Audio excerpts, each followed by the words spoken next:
कोरफळ ही आपल्याला सगळ्यांनाच आता माहीत असणारी, आवडणारी आणि प्रसिद्ध झालेली आयुर्वेदिक वनस्पती आहे. कुमारी भेदिनी शीता तिक्ता नेत्र रसायने असं त्याचं आपल्या आयुर्वेदाच्या ग्रंथांमध्ये वर्णन आलेलं आहे. तर कोरफळ ही अशी वनस्पती आहे की ती तुम्ही एकदा लावली की तिची छान उत्तम वाढ होते आणि त्यासाठी तुम्हाला खूप खत घालणं किंवा मोठे प्रयत्न करणं याची तशी आवश्यकता नसते. मग नक्कीच तुम्हीही कोरफळ लावा आणि आपल्या आरोग्यविषयक तक्रारींसाठी सुद्धा तिचा उत्तम वापर करू शकता. मुख्य कोरफळीमध्ये जे औषधी गुणधर्म आहेत तर त्याच्यामध्ये असणारा जो गर आहे तिचा, त्याचा खूप चांगला उपयोग अनेक कारणांसाठी होतो.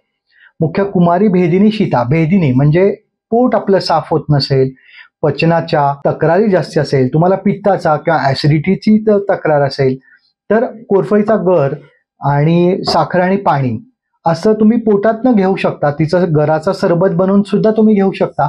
तर त्याने तुमचं चांगलं पचन सुधारेल, पोट साफ सुद्धा होईल. शिवाय जर पचन चांगलं नसेल, पोट साफ नसेल, त्यामुळे जर तुम्हाला मूळव्याधीसारखी तक्रार असेल किंवा संडासमधनं रक्त जाणं किंवा मूळव्याधीचा रक्तार्शाचा त्रास असेल, मूळव्याधीद्वारे रक्त जात असेल, तर त्यासाठी सुद्धा उष्ण ऋतूत जर तुम्ही कोरफळ या पद्धतीने सरबत करून घेतली तर त्याला सुद्धा कोरफळीचा खूप छान फायदा होतो. कोरफळीचा गर हा जसं पोटातनं घ्यायला उपयोग आहे तसं त्याचे बाह्य उपयोग सुद्धा खूप चांगले आहेत. उत्तम मॉइश्चरायझर सारखा त्याचा इफेक्ट आहे.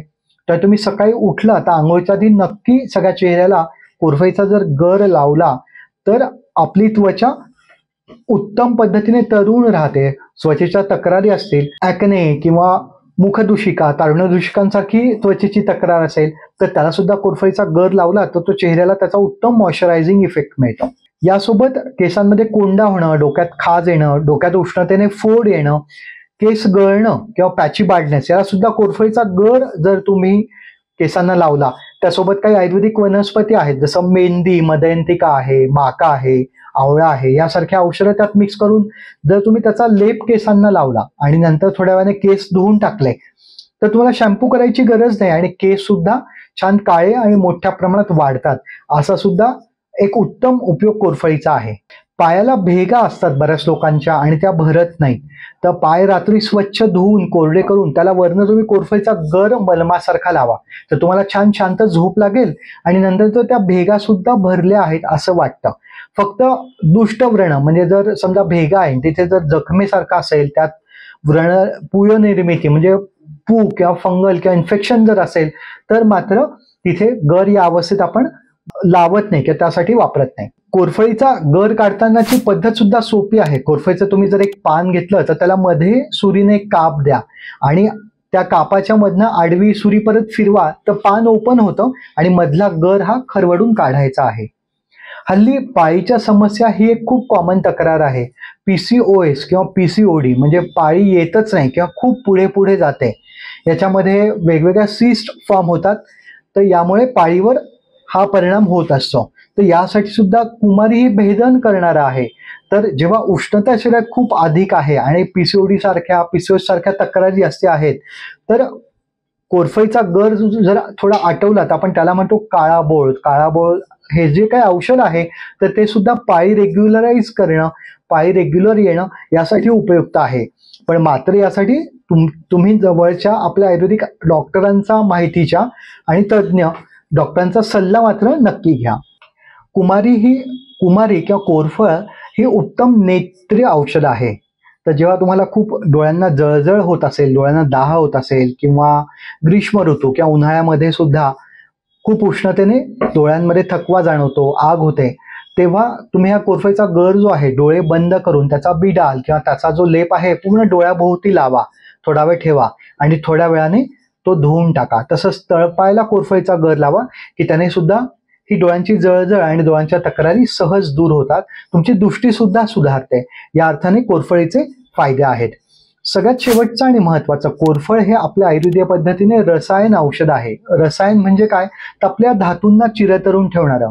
म्हणून तुम्हाला दीर्घ काळासाठी तारुण्य हे आपलं बाधित ठेवायचंय, तरुण राहायचंय, तर त्यासाठी नक्की कोरफळीचा स्वरस, कोरफळीचा गर आणि मध याचं मिश्रण तुम्ही महिनाभर हे घ्यायला काहीच हरकत नाही.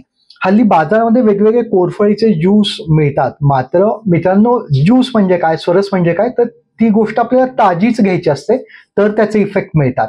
म्हणजे समजा आपण आज उसाचा रस आणला आणि 8 दिवसांनी तो पिणार आहोत का, नाही, उसाचा रस हा ताजाच प्यायचा आहे. तसा कोरफड ज्यूस, ॲलोव्हेरा ज्यूस किंवा कोरफडीचा स्वरस हा ताजाच घ्यायचा आहे. बाटल्यांमधला बाजारात मिळणारा हा जो स्वरस आहे तो तुम्ही फक्त बाह्य उपयोगासाठी वापरू शकता. पोटातनं जर तो जास्ती प्रमाणात घेतला तर त्याच्यामध्ये बरेचसे केमिकल्स असतात, प्रिझर्वेटिव्स असतात, अल्कलायझर्स असतात, अँटीफंगल एजंट असे रासायनिक त्याच्यामध्ये मिश्रित केले असतात. तर तो दीर्घकाळासाठी असा ज्यूस साठवलेला हा तितका आरोग्यदायक नाही. त्याच्या सोबत तुम्ही कोरफडीचा गर काढा, त्याच्यामध्ये पाणी थोडं घाला, मध त्याच्यामध्ये घाला आणि असा ज्यूस मात्र जर तुम्ही घेतला तर ते उत्तम रसायन जातीचं आहे, दीर्घकाळ तारुण्य टिकवणारा आहे, शरीरातली उष्णता सुद्धा कमी करणारा आहे.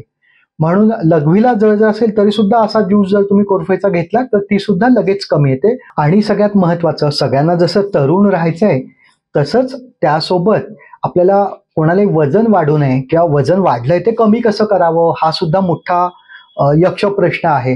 तर याला सगळ्यात सोपा उपाय मी तुम्हाला सांगतो. ही जी कोरफड आपण कुंडीतनं लावली आहे ती भेदन करणारी आहे, त्यामुळे ती वजन कमी करायला सुद्धा तितकीच फायदेशीर आहे. शरीरात वाढलेला वात ही कमी करते. तर त्यासाठी तिचा उपयोग कसा करायचा, तर पुन्हा कोरफडीचा गर आणि चवी इतका थोडा मध हा तुम्ही 1 कप पाण्यामध्ये मिक्स करा, त्याचा ज्यूस घ्या आणि तो जेव्हा केव्हा तुम्ही काही खाणार आहात तर त्या खाण्याच्या आधी, साधारणतः दुपारी जेवणाच्या आधी आणि रात्री जेवणाच्या आधी 15 ते 20 मिनिटं आधी हा 1 ग्लास ज्यूस जर तुम्ही कोरफडीचा दीर्घकाळ घेतला, किमान तुम्ही हा 8 दिवस प्रयोग करून बघा, 8 दिवस तुम्ही घ्या, तर नक्की तुम्हाला तुमच्या वजनामध्ये सकारात्मक फरक जाणवेल. या दृष्टीने स्थूलता किंवा वजन कमी करणं यासाठी सुद्धा कोरफडीचा खूप छान उपयोग आहे. बहुमोली आणि बहुगुणी कोरफड ही तुम्ही नक्की तुमच्या बागेमध्ये लावा आणि त्याचा आरोग्यासाठी फायदा करून घ्या.